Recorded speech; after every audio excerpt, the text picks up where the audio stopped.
हरे कृष्णा। जय श्री हरि। ओम नमः शिवाय। आज की वीडियो में आप सुनेंगे वैशाख मास महात्म्य के अध्याय 17 की कथा। वात्स्यायन जी ने शेष जी से कहा, फणीश्वर, जो भक्तों की पीड़ा दूर करने के लिए नाना प्रकार की कीर्ति किया करते हैं, उन श्री रघुनाथ जी की कथा सुनने से मुझे तृप्ति नहीं होती। अधिकाधिक सुनने की इच्छा बढ़ती जाती है। वेदों को धारण करने वाले आरण्यक मुनि धन्य थे, जिन्होंने श्री रघुनाथ जी का दर्शन करके उनके सामने ही अपने नश्वर शरीर का परित्याग कर दिया था। शेष जी, अब ये बताइए कि महाराज का ये यज्ञ संबंधी अश्व वहां से किस ओर गया, किसने उसे पकड़ा तथा वहां रमानाथ श्री रघुनाथ जी की कीर्ति का किस प्रकार विस्तार हुआ। शेष जी ने कहा, ब्रह्मऋषि, आपका प्रश्न बड़ा सुंदर है। आप श्री रघुनाथ जी के सुने हुए गुणों को भी नहीं सुने हुए के समान मानकर उनके प्रति अपना लोभ प्रकट करते हैं और बारंबार उन्हें पूछते हैं। अच्छा, अब आगे की कथा सुनिए। बहुतेरे सैनिकों से घिरा हुआ वे घोड़ा आरण्यक मुनि के आश्रम से बाहर निकला और नर्मदा के मनोहर तट पर भ्रमण करता हुआ देव निर्मित देवपुर नामक नगर में जा पहुंचा, जहां मनुष्यों के घरों की दीवारों स्फटिक मणि की बनी हुई थी तथा वे ग्रह अपनी ऊंचाई के कारण हाथियों से भरे हुए विंध्याचल पर्वत का उपहास करते थे। वहां की प्रजा के घर भी चांदी के बने हुए दिखाई देते थे तथा उनके गोपुर नाना प्रकार के माणिक्यों द्वारा बने हुए थे, जिनमें भांति भांति की विचित्र मणियां जड़ी हुई थी। उस नगर में महाराज वीरमणि राज्य करते थे, जो धर्मात्माओं में अग्रगण्य थे। उनका विशाल राज्य सब प्रकार के भोगों से संपन्न था। राजा के पुत्र का नाम था रुक्मागन। वे महान शूरवीर और बलवान थे। एक दिन वे सुंदर शरीर वाली रमणियों के साथ विहार करने के लिए वन में गया और वहां पर संचित होकर मधुर वाणी में मनोहर गान करता हुआ विचरने लगा। इसी समय परम बुद्धिमान राजा धीराज श्री रामचंद्र जी का भी शोभाशाली अश्व उस वन में आ पहुंचा। उसके ललाट में स्वर्ण पत्र बंधा हुआ था। शरीर का रंग गंगा जल के समान स्वच्छ था, परंतु केसर और कुमकुम से चर्चित होने के कारण कुछ पीला दिखाई देता था। वे अपनी तीव्र गति से वायु के वेग को भी तिरस्कृत कर रहा था। उसका स्वरूप अत्यंत कौतूहल से भरा हुआ था। उसे देखकर राजकुमार की स्त्रियों ने कहा, प्रियतम, स्वर्ण पत्र से शोभा पाने वाला ये महान अश्व किसका है? ये देखने में बड़ा सुंदर है, आप इसे बलपूर्वक पकड़ ले।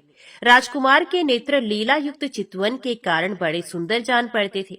उसने स्त्रियों की बातें सुनकर खेल सा करते हुए एक ही हाथ से घोड़े को पकड़ लिया। उसके भाल पत्र पर स्पष्ट अक्षर लिखे हुए थे। राजकुमार उसे बांधकर हंसा और उस महिला मंडल में इस प्रकार बोला, अहो, शौर्य और संपत्ति में मेरे पिता महाराज वीरमणि की समानता करने वाला इस पृथ्वी पर दूसरा कोई नहीं है। तथापि उनके जीते जी ये राजा रामचंद्र इतना अहंकार कैसे धारण करते हैं? पिनाकधारी भगवान शंकर, जिनकी सदा रक्षा करते रहते हैं, तथा देवता दानव यक्ष अपने मणि में मुक्तों द्वारा जिनके चरणों की वंदना किया करते हैं, वे महाबली मेरे पिताजी ही इस घोड़े के द्वारा अश्वमेध यज्ञ करें। इस समय वे घुड़साल में जाए और मेरे सैनिक इसे ले जाकर वहां बांध दे।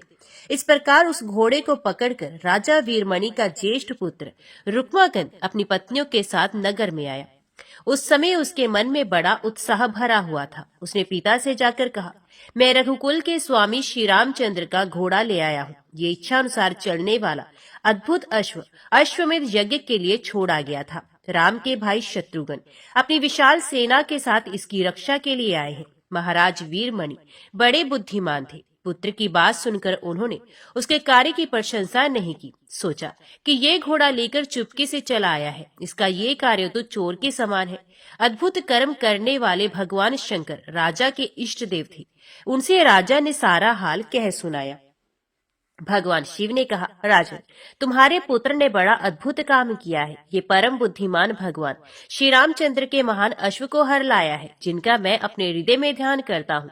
जीवा से जिनके नाम का उच्चारण करता हूँ, उन्हीं श्री राम के यज्ञ संबंधी अश्व का तुम्हारे पुत्र ने हरण कर लिया है। परंतु इस युद्ध क्षेत्र में एक बहुत बड़ा लाभ ये होगा कि हम लोग भक्तों द्वारा सेवित श्री रघुनाथ जी के चरण कमलों का दर्शन कर सकेंगे, परंतु अब हमें अश्व की रक्षा के लिए महान प्रयत्न करना होगा। इतने पर भी मुझे संदेह है कि शत्रुघ्न के सैनिक मेरे द्वारा रक्षा किए जाने पर भी इसे बलपूर्वक पकड़ ले जाएंगे। इसलिए महाराज, मैं तो यही सलाह दूंगा कि तुम विनीत होकर जाओ और राज्य सहित इस सुंदर अश्व को भगवान की सेवा में अर्पण करके उनके चरणों का दर्शन करो। वीरमणि बोले, भगवान, क्षत्रियों का ये धर्म है कि वे अपने प्रताप की रक्षा करें, अतः हर एक मानी पुरुष के लिए अपने प्रताप की रक्षा करना कर्तव्य है। इसके लिए उसे अपनी शक्ति भर पराक्रम करना चाहिए। आवश्यकता हो तो शरीर को भी होम देना चाहिए।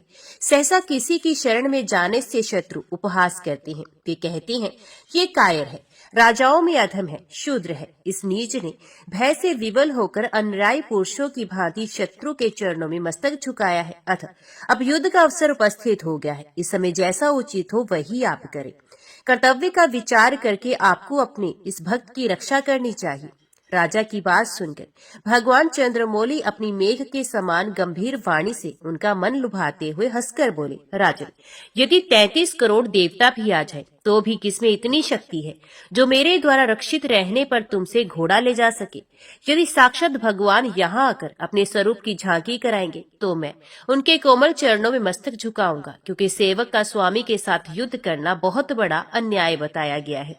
शेष जितने वीर हैं वे मेरे लिए तिनके समान हैं, कुछ भी नहीं कर सकते। अतः राजेंद्र, तुम युद्ध करो, मैं तुम्हारा रक्षक हूँ। मेरे रहते कौन ऐसा वीर है जो बलपूर्वक घोड़ा ले जा सके। यदि त्रिलोकी भी संगठित होकर आ जाए तो मेरा कुछ भी नहीं बिगाड़ सकती। इधर श्री रघुनाथ जी के जितने सैनिक थे वे अश्व का मार्ग ढूंढ रहे थे। इतने में ही महाराज शत्रुघ्न भी अपनी विशाल सेना के साथ आ पहुंचे। आते ही उन्होंने सभी सेवकों से प्रश्न किया, कहाँ है मेरा अश्व? स्वर्णपत्र से सुशोभित वे यज्ञ संबंधी घोड़ा इस समय दिखाई क्यों नहीं देता? उनकी बात सुनकर अश्व के पीछे चलने वाले सेवकों ने कहा, नाथ, उस मन के समान तीव्रगामी अश्व को इस जंगल में किसी ने हर लिया, हमें भी ये कहीं दिखाई नहीं देता। सेवकों के वचन सुनकर राजा शत्रुघ्न ने सुमति से पूछा, मंत्रीवर, यहाँ कौन राजा निवास करता है? हमें अश्व की प्राप्ति कैसे होगी? जिसने आज हमारे अश्व का अपहरण किया है उस राजा के पास कितनी सेना है? इस प्रकार शत्रुघ्न जी मंत्री के साथ परामर्श कर रहे थे। इतने में ही देवर्षि नारद युद्ध देखने के लिए उत्सुक होकर वहां आए। शत्रुघ्न ने उन्हें स्वागत सत्कार से संतुष्ट किया। वे बातचीत करने में बड़े चतुर थे, अतः अपनी वाणी से नारद जी को प्रसन्न करते हुए बोले, महामते, बताइए मेरा अश्व कहाँ है?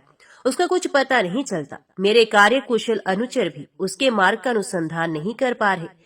नारद जी वीणा बजाते और श्री राम कथा का बारंबार गान करते हुए बोले, राजन, यहाँ देवपुर नाम का नगर है। उसमें वीरमणि नाम से विख्यात एक बहुत बड़े राजा रहते हैं।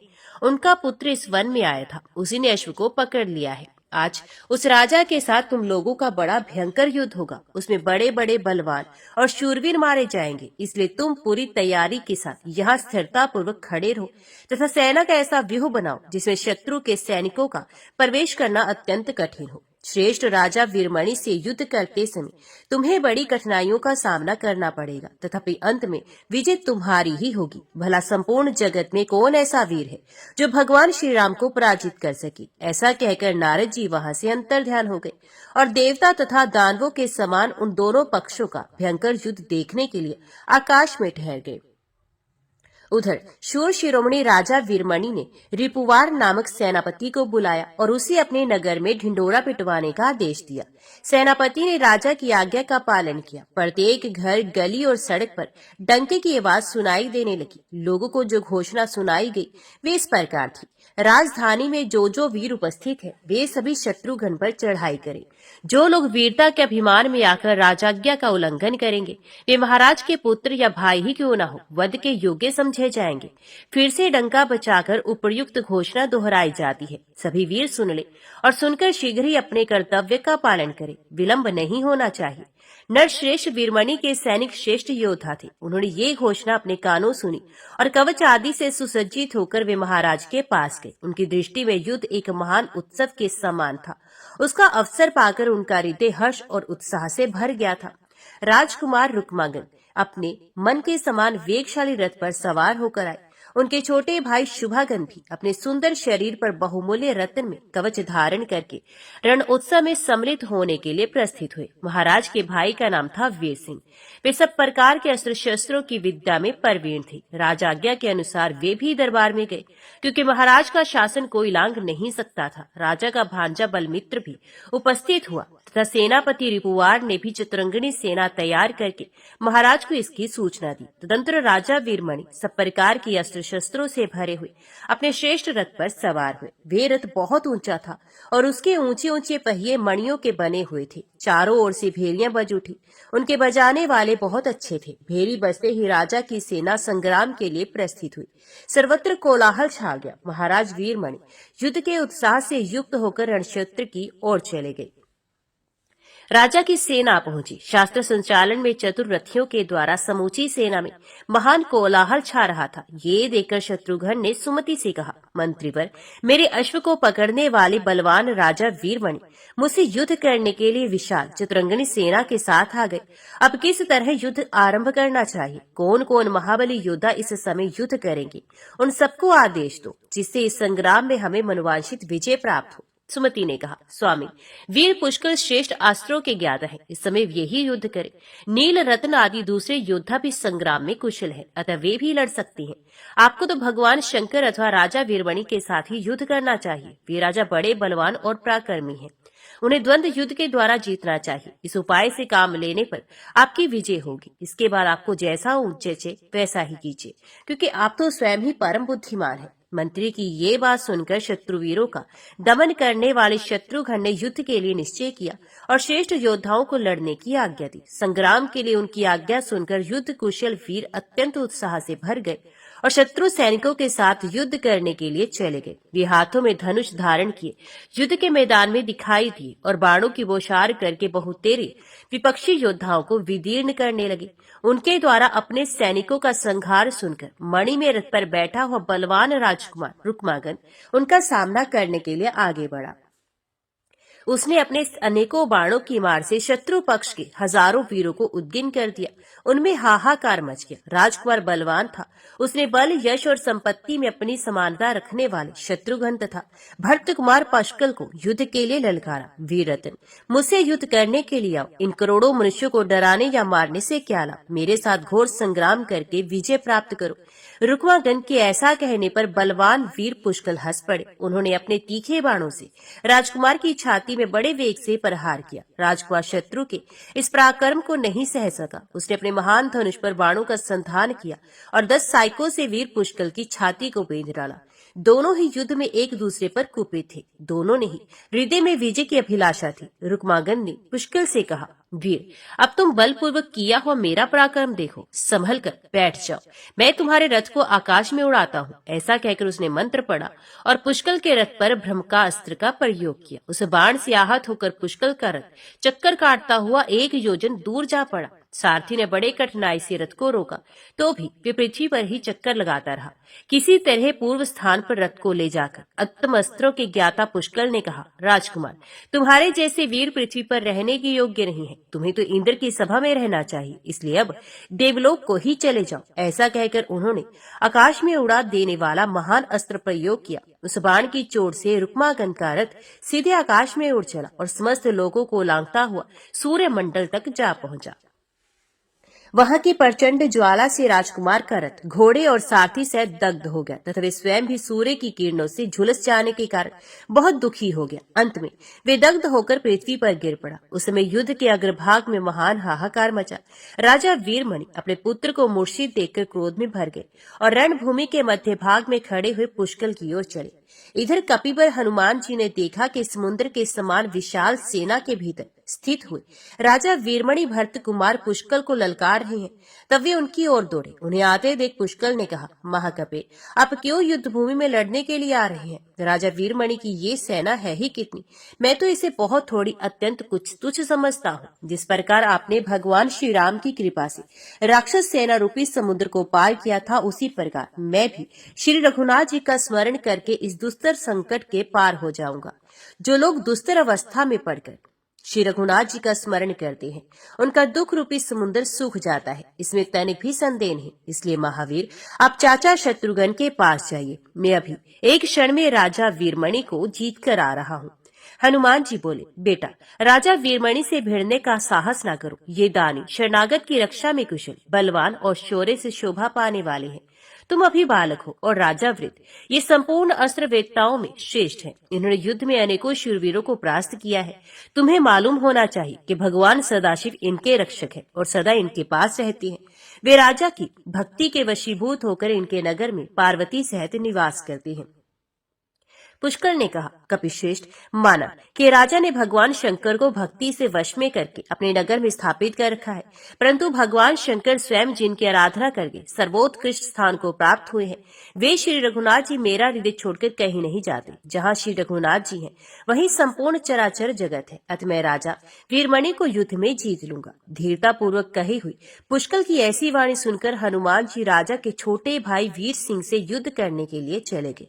पुष्कर द्वेरथ युद्ध में कुशल थे और स्वर्ण जटिल रथ पर विराजमान थे। वे राजा को ललकारते देख उनका सामना करने के लिए गए। उन्हें आया देखकर राजा वीरमणि ने कहा, बालक, मेरे सामने ना आओ, मैं इस समय क्रोध में भरा हूँ। युद्ध में मेरा क्रोध और भी बढ़ जाता है। यदि प्राण बचाने की इच्छा हो तो लौट जाओ, मेरे साथ युद्ध मत करो।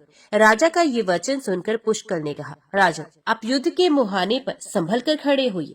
मैं श्री राम का भक्त हूँ, मुझे कोई युद्ध में जीत नहीं सकता, चाहे वे इंद्रपद का ही अधिकारी क्यों न हो। पुष्कर का ऐसा वचन सुनकर राजाओं में अग्रगण्य वीरमणि उन्हें नीरा बालक समझकर हंसने लगे। तत्पश्चात उन्होंने अपना क्रोध प्रकट किया। राजा को कुपित जानकर रणोमत वीर भरत कुमार ने उनकी छाती में 20 तीखे बाणों का प्रहार किया। उन बाणों को जाते देख राजा ने अत्यंत कुपित होकर अपने तीक्ष्ण सायकों से उनके टुकड़े टुकड़े कर डाले। बाणों का काटा जाना देख शत्रु वीरों का विनाश करने वाले भरत कुमार के हृदय में बड़ा क्रोध हुआ। उन्होंने 3 बाणों से राजा के ललाट को बेंध डाला। उन बाणों की चोट से राजा को बड़ी व्यथा हुई। वे प्रचंड क्रोध में भर गए और वीर पुष्कर की छाती में उन्होंने 9 बाण मारे। तब तो पुष्कर का क्रोध भी बढ़ा। उन्होंने तीखे पर वाले 100 बाण मारकर तुरंत ही राजा को घायल कर दिया। उन बाणों के प्रहार से राजा का कवच, किरीट, शीर्षस्त्राण और रथ सभी छिन्न भिन्न हो गए। तब वीरमणि दूसरे रथ पर सवार होकर भरत कुमार के सामने आए और बोले, श्री रामचंद्र जी के चरण कमलों में भ्रमर के समान अनुराग रखने वाले वीर पुष्कर, तुम धन्य हो। ऐसा कहकर अस्त्र विद्या में कुशल राजा ने उन पर असंख्य बाणों का प्रहार किया। वहां पृथ्वी पर और दिशाओं में उनके बाणों के सिवा दूसरा कुछ भी दिखाई नहीं देता था। अपनी सेना का ये संहार देखकर रथियों में अग्रगण्य पुष्कर ने भी शत्रु पक्ष के योद्धाओं का विनाश आरंभ किया। हाथियों के मस्तक विदीर्ण होने लगे, उनके मोती बिखर बिखर कर गिरने लगे। उस समय क्रोध में भरे हुए पुष्कर ने राजा वीरमणि को संबोधित करते शंख बजाकर निर्भयता पूर्वक कहा, राजन, अब वृद्ध होने के कारण मेरे मान्य है, तथापि इस समय युद्ध में मेरा महान पराक्रम देखिए। वीरवर, यदि 3 बाणों से मैं आपको मोर्चित ना कर दूं, तो जो महापापी मनुष्य पापहारिणी गंगा जी के तट पर जाकर भी उनकी निंदा करके उनके जल में डुबकी नहीं लगाता, उसको लगने वाला पाप मुझे ही लगे। ये कहकर पुष्कर ने राजा के महान वक्ष स्थल को, जो किवाड़ों के समान विस्तृत था, निशाना बनाया और एक अग्नि के समान तेजस्वी एवं तीक्ष्ण बाण छोड़ा। किंतु राजा ने अपने बाण से पुष्कर के उस बाण के 2 टुकड़े कर डाले। उनमें से एक टुकड़ा तो भूमंडल को प्रकाशित करता हो पृथ्वी पर गिर पड़ा और दूसरा राजा के रथ पर गिरा। तब पुष्कर ने अपना मात्र भक्ति जनित पुण्य अर्पण करके दूसरा बाण चलाया, किंतु राजा ने अपने महान बाण से उसको भी काट दिया। इससे पुष्कर के मन में बड़ा खेद हुआ और वे सोचने लगा, अब क्या करना चाहिए। इतने में ही उन्हें एक उपाय सूझ गया। विशेष अस्त्रों की ज्ञाता तो थी, अपनी पीड़ा दूर करने वाले श्री रघुनाथ जी का उन्होंने मन ही मन स्मरण किया और तीसरा बाण छोड़ दिया।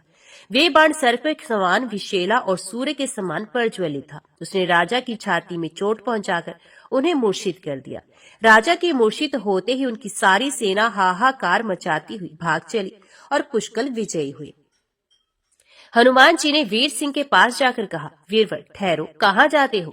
मैं एक ही क्षण में तुम्हें परास्त करूंगा। वानर के मुख से ऐसी बड़ी चढ़ी बात सुनकर वीर सिंह क्रोध में भर गए और मेघ के समान गंभीर ध्वनि करने वाले धनुष को खींचकर तीक्ष्ण बाणों की वर्षा करने लगे। उस समय रणभूमि में उनकी ऐसी शोभा हो रही थी, मानो आषाढ़ के महीने में धारावाहिक वृष्टि करने वाला मनोहर मेघ शोभा पा रहा हो। उन तीखे बाणों को अपने शरीर पर लगते देख हनुमान जी ने वज्र के समान मुक्का वीर सिंह की छाती में मारा। मुष्टि का प्रहार होते ही वे मूर्छित होकर धरती पर गिरा। अपने चाचा को मूर्छित देख राजकुमार शुभागन वहां पहुंचा। रुक्मागन की भी मूर्छा दूर हो चुकी थी, अतः वे भी युद्ध क्षेत्र में आ थमका। वे दोनों भाई भयंकर संग्राम करते हुए हनुमान जी के पास गए। उन दोनों वीरों को समर भूमि में आया हुआ देख हनुमान जी ने उन्हें रथ और धनुष सहित अपनी पूंछ में लपेट लिया और पृथ्वी पर बड़े वेग से पटका। इससे वे दोनों राजकुमार तत्काल मूर्छित हो गए। इसी प्रकार बलमित्र भी सुमुद के साथ बहुत देर तक युद्ध करके अंत में मूर्छा को प्राप्त हुए। तदंतर अपने आत्मीय जनों को मूर्छित देख भक्तों को पीड़ा दूर करने वाले भगवान महेश्वर स्वयं ही उस विशाल सेना में शत्रुघ्न के सैनिकों के साथ युद्ध करने के लिए चले गए। उनका उद्देश्य था भक्तों की रक्षा करना।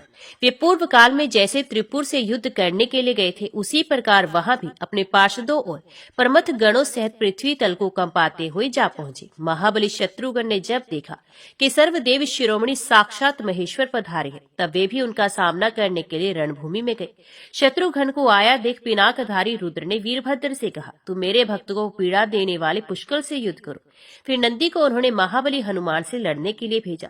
तदंतर कुश ध्वज के पास प्रचंड को, सुबाहु के पास भृंगु को और सुमद के पास चंड नामक अपने गण को भेजकर युद्ध के लिए आदेश दिया। महारुद्र के प्रधान गण वीरभद्र को आए देख पुष्कल अत्यंत उत्साहपूर्वक उनसे युद्ध करने को आगे बढ़े। उन्होंने 5 बाणों से वीरभद्र को घायल किया। उनके बाणों से शत विक्षत होकर वीरभद्र ने त्रिशूल हाथ में लिया, किंतु महाबली पुष्कल ने एक ही क्षण में उस त्रिशूल को काटकर विकट गर्जना की। अपने त्रिशूल को कटा देख रुद्र ने अनुगामी महाबली वीरभद्र को बड़ा क्रोध हुआ और उन्होंने महारथी पुष्कल के रथ को तोड़ डाला।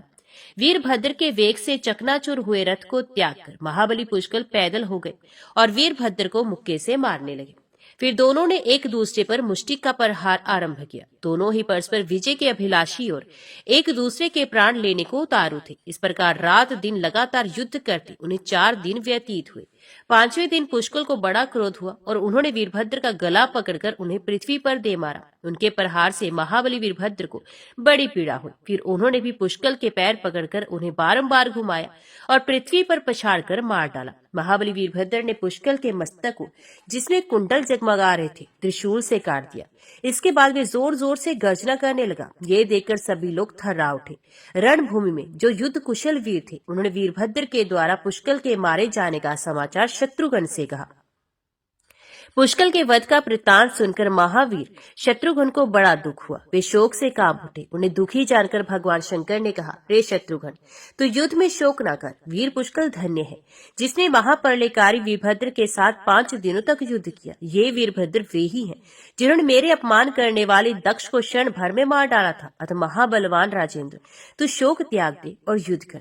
शत्रुघ्न ने शोक छोड़ दिया। उन्हें शंकर के प्रति बड़ा क्रोध हुआ। उन्होंने चढ़ाए हुए धनुष को हाथ में लेकर महेश्वर पर बाणों का प्रहार आरंभ किया। उधर से शंकर ने भी बाण छोड़े। दोनों के बाण आकाश में छा गए। बाण युद्ध में दोनों की क्षमता देखकर सब लोगों को ये विश्वास हो गया कि अब सबको मोह में डालने वाला लोक संहारकारी प्रलय काल आ पहुंचा। दर्शन कहने लगे, ये तीनों लोगों की उत्पत्ति और प्रलय करने वाले रुद्र हैं। तो वे भी महाराज श्री रामचंद्र के छोटे भाई हैं। न जाने क्या होगा, इस भूतल पर किसकी विजय होगी। इस प्रकार शत्रुघ्न और शिव में 11 दिनों तक परस्पर युद्ध होता रहा।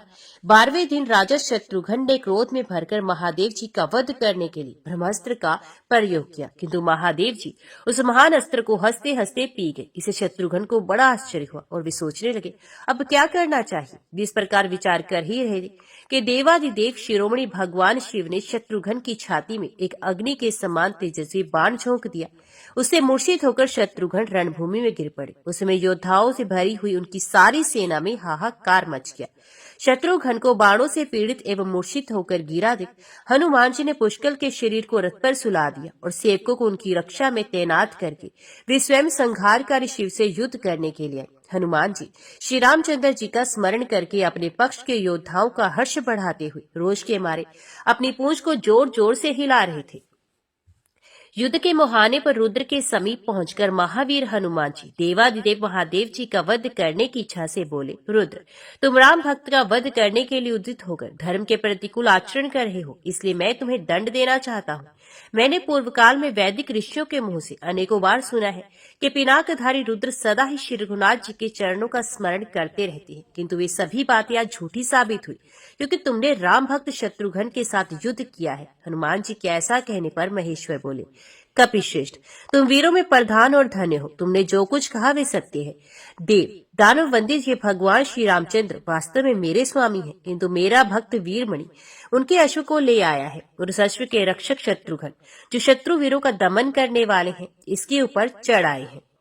इस अवस्था में मैं वीरमणि की भक्ति के वशीभूत होकर उसकी रक्षा के लिए आया हूँ, क्योंकि भक्त अपना ही स्वरूप होता है, अतः जिस किसी तरह भी संभव हो उसकी रक्षा करनी चाहिए, यही मर्यादा है। चंडीपति भगवान शंकर के ऐसा कहने पर हनुमान जी बहुत कुपित हुए और उन्होंने एक बहुत बड़ी शिला लेकर उसे उनके रथ पर दे मारा। शिला का आघात पाकर महादेव जी का रथ घोड़े, सारथी, ध्वजा और पताका सहित चूर चूर हो गया। शिवजी को रथहीन देखकर नंदी दौड़े हुए आए और बोले, भगवान मेरी पीठ पर सवार हो जाइए। भूतनाथ को वृषभ पर आरूढ़ देख हनुमान जी का क्रोध और भी बढ़ गया। उन्होंने शाल का वृक्ष उखाड़कर बड़े वेग से उनकी छाती पर प्रहार किया। उसकी चोट खाकर भगवान भूतनाथ ने एक तीखा शूल हाथ में लिया, जिसकी 3 शिखाएं थी तथा जो अग्नि की ज्वाला की भांति ज्वालामय हो रहा था। अग्नि तुल्य तेजस्वी उस महान शूल को अपनी ओर आते देख हनुमान जी ने वेग पूर्वक हाथ से पकड़ लिया और उसे क्षण भर में तिल तिल करके तोड़ डाला। कपिश्रेष्ठ हनुमान ने जब वेग के साथ त्रिशूल के टुकड़े टुकड़े कर डाले, तब भगवान शिव ने तुरंत ही शक्ति हाथ में ली, जो सब की सब लोहे की बनी हुई थी। शिवजी की चलाई हुई वे शक्ति बुद्धिमान हनुमान जी की छाती में आ गई। इससे वे कपिश्रेष्ठ क्षण भर बड़े विकल रहे। फिर एक ही क्षण में उस पीड़ा को सहन कर उन्होंने एक भयंकर वृक्ष उखाड़ लिया और बड़े बड़े नागों से विभूषित महादेव जी की छाती में प्रहार किया। वीरवर हनुमान जी की मार खाकर शिवजी के शरीर में लिपटे हुए नाग थर्रा उठे और वे उन्हें छोड़कर इधर उधर होते हुए बड़े वेग से पाताल में घुस गए। इसके बाद शिवजी ने उनके ऊपर मूसल चलाया, किंतु वे उसका वार बचा गए। उस समय राम सेवक हनुमान जी को बड़ा क्रोध हुआ। उन्होंने हाथ पर पर्वत लेकर उसे शिवजी की छाती पर दे मारा। तदंतर उनके ऊपर दूसरी शिलाओं, वृक्षों और पर्वतों की वृष्टि आरंभ कर दी। वे भगवान भूतनाथ को अपनी पूंछ में लपेटकर मारने लगे। इससे नंदी को बड़ा भय हुआ। उन्होंने एक एक क्षण में प्रहार करके शिवजी को अत्यंत व्याकुल कर दिया। तब वे वानर राज हनुमान जी से बोले, रघुनाथ जी की सेवा में रहने वाले भक्त प्रवर तुम धन्य हो। आज तुमने महान पराक्रम कर दिखाया, इससे मुझे बड़ा संतोष हुआ है। महान वेगशाली वीर, मैं दान, यज्ञ और थोड़ी सी तपस्या से सुलभ नहीं हूँ, अतः मुझसे कोई वर मांगो। भगवान शिव संतुष्ट होकर जब ऐसी बात कहने लगे, तब हनुमान जी ने हंसकर निर्भय वाणी में कहा, महेश्वर, श्री रघुनाथ जी के प्रसाद से मुझे सब कुछ प्राप्त है, तथापि आप मेरे युद्ध में संतुष्ट है, इसलिए मैं आपसे ये वर मांगता हूँ। हमारे पक्ष के ये वीर पुष्कल युद्ध में मारे जाकर पृथ्वी पर पड़े हैं। श्री रामचंद्र जी के छोटे भाई शत्रुघ्न भी रण में मूर्छित हो गए हैं, तथा दूसरे भी बहुत से वीर बाणों की मार से शक्त विशत एवं मूर्छित होकर धरती पर गिरे हुए हैं। इन सबकी आप अपने गणों के साथ रहकर रक्षा करें, इनके शरीर का खंड खंड ना हो, इस बात की चेष्टा करें। मैं अभी द्रोणगिरी को लाने जा रहा हूँ, उस पर मरे हुए प्राणियों को जिलाने वाली औषधियां रहती हैं। ये सुनकर शंकर जी ने कहा, बहुत अच्छा, जाओ। उनकी स्वीकृति पाकर हनुमान जी संपूर्ण द्वीपों को लांघते हुए क्षीर सागर के तट पर गए। इधर भगवान शिव अपने गणों के साथ रहकर पुष्कल आदि की रक्षा करने लगे। हनुमान जी द्रोण नामक महान पर्वत पर पहुंचकर जब उसे लाने को उद्यत हुए, तब वे कांपने लगा। उस पर्वत को कांपते देख उसकी रक्षा करने वाले देवताओं ने कहा, छोड़ दो इसे, किस लिए यहाँ आए हो, क्यों इसे ले जाना चाहते हो। उनकी बात सुनकर हनुमान जी बोले, देवताओं, राजा वीरमणि के नगर में जो संग्राम हो रहा है, उसमें रुद्र के द्वारा हमारे पक्ष के बहुत से योद्धा मारे गए हैं। उन्हीं को जीवित करने के लिए मैं ये द्रोण पर्वत ले जाऊंगा। जो लोग अपने बल और पराक्रम के घमंड में आकर इसे रोकेंगे, उन्हें एक ही क्षण में मैं यमराज के घर भेज दूंगा। अतः तुम लोग मुझे समूचा द्रोण पर्वत अथवा ये औषधि दे दो, जिससे मैं रणभूमि में मरे हुए वीरों को जीवन दान कर सकूं। पवन कुमार के ये वचन सुनकर सबने उन्हें प्रणाम किया और संजीवनी नामक औषधि उन्हें दे दी। हनुमान जी औषधि लेकर युद्ध क्षेत्र में आए। उन्हें आया देख समस्त वैरी भी साधु साधु कहकर उनकी प्रशंसा करने लगे तथा सबने उन्हें एक अद्भुत शक्तिशाली वीर माना। हनुमान जी बड़ी प्रसन्नता के साथ मरे हुए वीर पुष्कल के पास आए और महापुरुषों के भी आदरणीय मंत्रीवर सुमति को बुलाकर बोले, आज मैं युद्ध में मरे हुए संपूर्ण वीरों को जलाऊंगा। ऐसा कहकर उन्होंने पुष्कल के विशाल वक्ष स्थल पर औषधि रखा और उनके सिर को धड़ से जोड़कर ये कल्याण में वचन कहा, यदि मैं मन, वाणी और क्रिया के द्वारा श्री रघुनाथ जी को अपना स्वामी समझता हूँ तो इस दवा से पुष्कल शीघ्र ही जीवित हो जाए। इस बात को ज्यों ही उन्होंने अपने मुंह से निकाला त्यों ही वीर शिरोमणि पुष्कल उठकर खड़े हो गए और रणभूमि में रोष के मारे दांत कटकटाने लगे और वे बोले, मुझे युद्ध में मूर्छित करके वीरभद्र कहाँ चले गए? मैं अभी उन्हें मार गिराता हूँ। कहाँ है मेरा उत्तम धनुष? उन्हें ऐसा कहते देख कपिराज हनुमान जी ने कहा, वीरवर, तुम्हें वीरभद्र ने मार डाला था। श्री रघुनाथ जी के प्रसाद से पुनः नया जीवन प्राप्त हुआ है। शत्रुघ्न भी मूर्छित हो गए हैं, चलो उनके पास चले। यो कहकर वे युद्ध के मुहाने पर पहुंचे, जहां भगवान श्री शिव के बाणों से पीड़ित होकर शत्रुघ्न जी केवल सांस ले रहे थे। सांस आने पर हनुमान जी ने उनकी छाती पर दबा रख दी और कहा, भैया शत्रुघ्न, तुम तो महाबलवान और पराक्रमी हो, रणभूमि में मूर्छित होकर कैसे पड़े हो? यदि मैंने प्रयत्न पूर्वक आजन्म ब्रह्मचर्य व्रत का पालन किया है तो वीर शत्रुघ्न क्षण भर में जीवित हो जाए। इतना कहते ही वे क्षण मात्र में जीवित हो बोल उठे, शिव कहाँ है, शिव कहाँ है? वे रणभूमि छोड़कर कहाँ चले गए? पिराकधारी रुद्र ने युद्ध में अनेकों वीरों का सफाया कर डाला था, किंतु महात्मा हनुमान जी ने उन सबको जीवित कर दिया। तब वे सभी वीर कवच आदि से सुसज्जित हो अपने अपने स्थान पर रथ पर बैठकर रोषपूर्ण हृदय से शत्रु की ओर चल पड़े। अब की बार राजा वीरमणि स्वयं ही शत्रुघ्न का सामना करने के लिए गए। उन्हें देखकर शत्रुघ्न को बड़ा क्रोध हुआ और उन्होंने राजा के ऊपर आग्नेयास्त्र का प्रयोग किया, जिससे उनकी सेना दग्ध होने लगी। शत्रु के छोड़े हुए उस महान दाहक अस्त्र को देखकर राजा के क्रोध की सीमा न रही। उन्होंने वरुण अस्त्र का प्रयोग किया। वरुण अस्त्र द्वारा अपनी सेना की क्षति की कष्ट से पीड़ित देख महाबली शत्रुघ्न ने उस पर वाव्य अस्त्र का प्रहार किया। इससे बड़े जोरों की हवा चली। वायु के वेग से मेघों की घिरी हुई घटा छिन्न भिन्न हो गई। वे चारों ओर फैलकर विलीन हो गए। अब शत्रुघ्न के सैनिक सुखी दिखाई देने लगे। उधर महाराज वीरमणि ने जब देखा कि मेरी सेना आंधी से कष्ट पा रही है, तब उन्होंने अपने धनुष पर शत्रु का संहार करने वाले पर्वत अस्त्र का प्रयोग किया। पर्वतों के द्वारा वायु की गति रुक गई।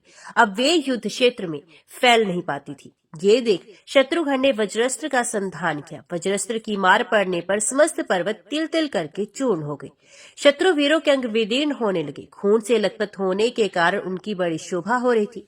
उस समय युद्ध का अद्भुत दृश्य था। राजा वीरमणि का क्रोध सीमा को पार कर गया। उन्होंने अपने धनुष पर ब्रह्मास्त्र का संधान किया, जो वैरी को दग्ध करने वाला अद्भुत अस्त्र था।